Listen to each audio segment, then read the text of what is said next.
Graad 7, vandag gaan ons 'n bietjie meer praat oor krikke, nokke en volgers.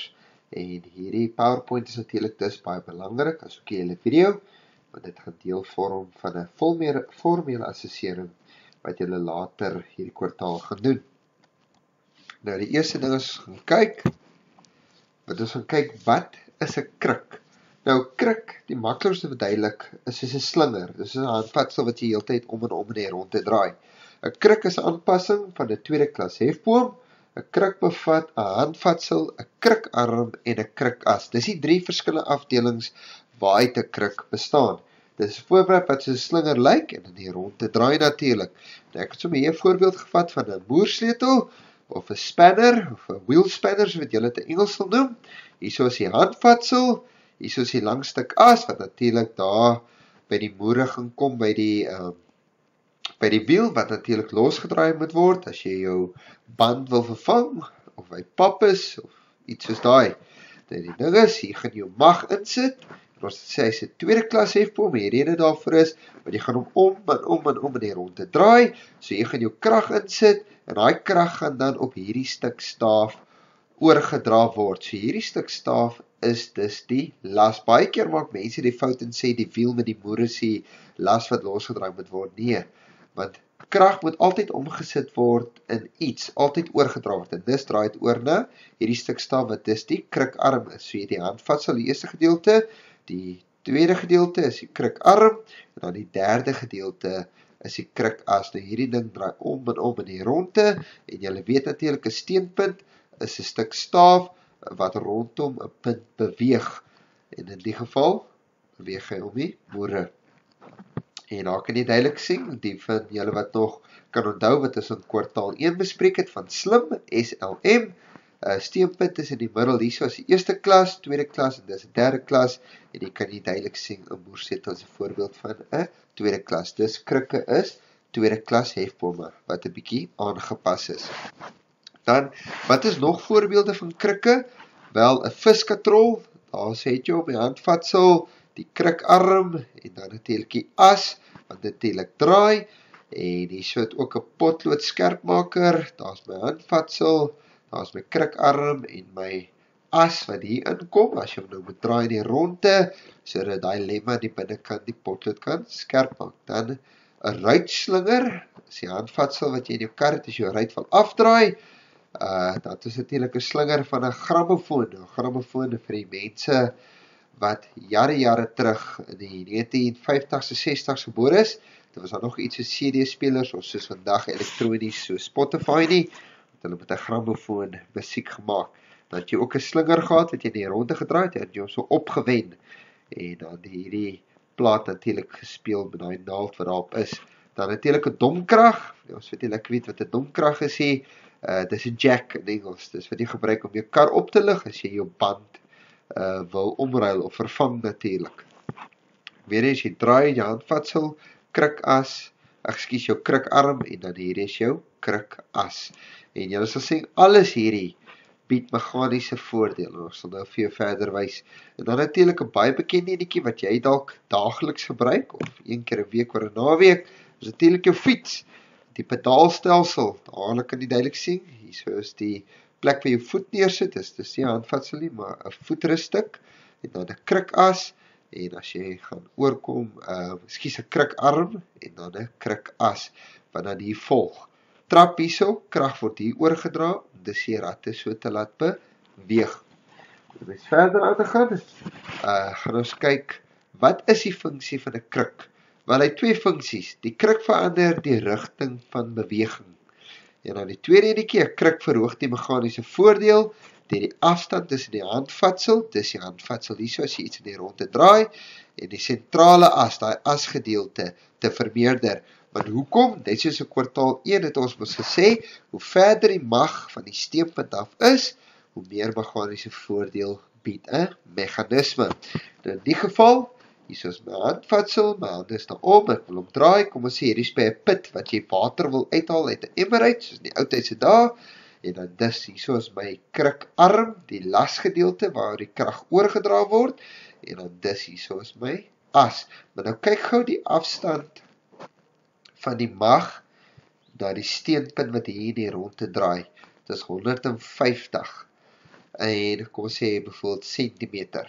En dus die krikarm wat natuurlik tussen die van die steenpunt af weg is, dadelik kan jy sien hierdie klein gedeelte, die as en hierso die arm is slegs 60. So dis die mag is verder van die sentrale as, as wat die las van die sentrale as is. So dis gaan hy meganiese voordeel bied. En as jy kyk nou na die nokke, nou wat op dese aarde is 'n nok? 'n nok is 'n sirkelvormige meganisme, dit lyk amper so 'n wielietjie, maar hy kan in verskillende vorms voorkom en hy draai en draai heeltyd in die ronde. Nou die vorm van die nok sal bepaal hoe vinnig iets op en af beweeg wat daarop rus.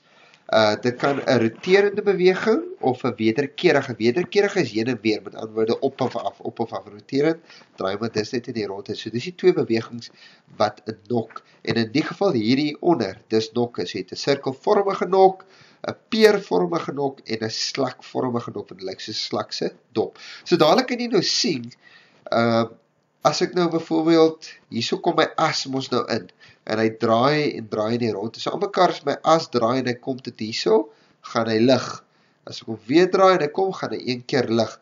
By my peervormige nok, as ek hom draai, net by die skerp punt, gaan hy oplig. Want anders as hy hier verwyder, gaan hierdie ding afval, tot hy om en om gaan, en hy kom hierso, en dan lig hy op. Selfde met die slakvormige nok, hy sal slegs op hierdie punt sal hy lig. So in die woorde, as ek hom draai, gaan hy bietjie lig, as hy draai oor hierdie punt kom, gaan hierdie ding dan val natuurlik. En as ek my as draai, so op, af, en waar het julle al gehoor van so iets wat op, af beweeg, en dis baie energie verskaf? Ek gaan vir jou leidraad gee, pistons. Ek praat dus van 'n motor engine, want 'n motor engine het natuurlik mos pistons wat op en af beweeg. En hoe meer pistons, hoe vinniger hulle beweeg, hoe meer krag het die kar dus om te beweeg. Hier het ek nou 'n lekker voorbeeld daar vir jou. So ek sê, jy kry tot 'n hartvormige nok ook. En soos jy kan sien, die sirkelvormige nok beweeg die vinnigste op en af. En hierdie kan jy sien, die peervormige as hy by die punt kom, en by die slak as hy by die hoogste punt kom. En die hartvormige, hy beweeg die hele tyd op, af, maar hy beweeg die meeste op en af oor 'n langer afstand. Hierdie ene beweeg vinniger as hierdie ene, maar wat let jy op van die hart? Hy gaan nie baie vinnig op, hy is op, af, waar hierdie ene nogal stelselmatig lekker op en af vinnig beweeg, maar hy gaan nie heeltyd so vinnig as die hart, maar hy beweeg vinniger op, so hy gee meer hoogte met 'n wederkerige beweging. As 'n mens verder gaan, nou die tweede gedeelte is 'n nokvolger.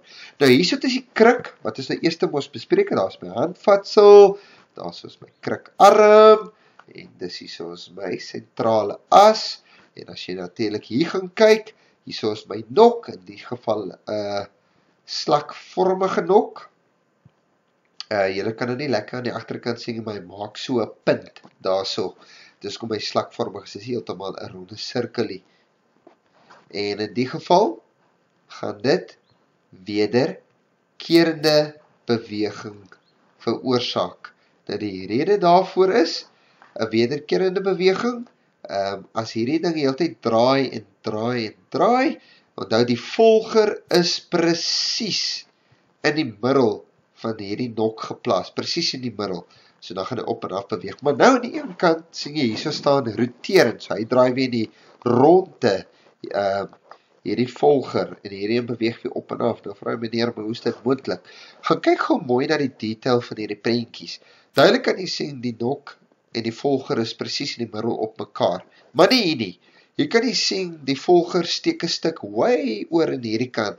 En dis is die slakvormige nok slegs in hierdie gedeelte vas in die een kant. So, met ander woorde, as die nok slegs in die een kant van die volger geplaas word, gaan hy nie rond te draai.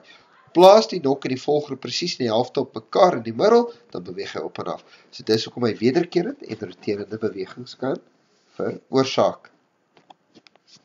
Die posisie van die nokvolger. Die nokvolger is presies wat ek vir julle verduidelik het. Hier kan jy nou duidelik sien, as hier, ekskuus, ek net geen teruggaan. Hierdie ene draai op en af, op en af, op en af. Want hoekom? Die nok is presies oor die volger in die middel. Sy beweeg op en af. Waar hierdie ene weer op die punt is, soos hy gedraai word, dis gaan daai figuurtjie in die ronde beweeg. Roterende beweging. Right, 'n motor engine is 'n goeie voorbeeld van 'n krikas en 'n nok. Hierso is my krikas, handvatsel, alles.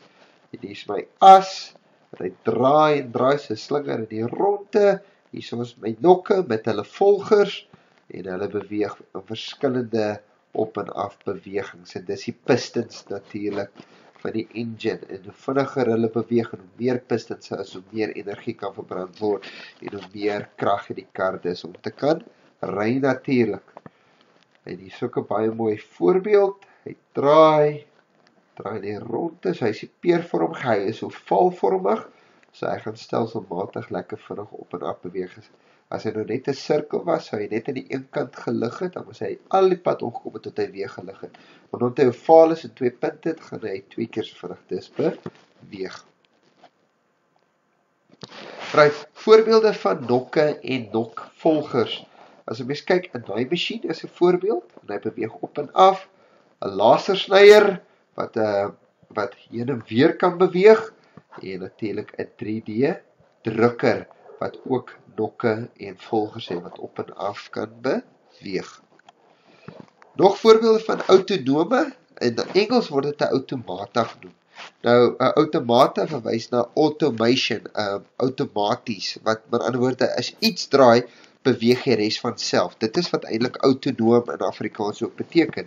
En dis, as jy wil gaan Google, is daar klomp voorbeelde op internet, jy moet net dis outomata gaan intik. Nou hierdie een is uit hout uit, hierdie een is uit karton uit, en soos jy kan sien, het hierdie ou verskillende nokke, wat natuurlik die mannetjies laat beweeg. Ek sal net ietsie anderste, hy het nie lekker 'n volger op, as jy kan sê, hy het net stokkies, ek sal 'n stukkie karton die bo sit as 'n volger vir meer stabiliteit, en dat die ouetjies dus dan ook maklik kan beweeg.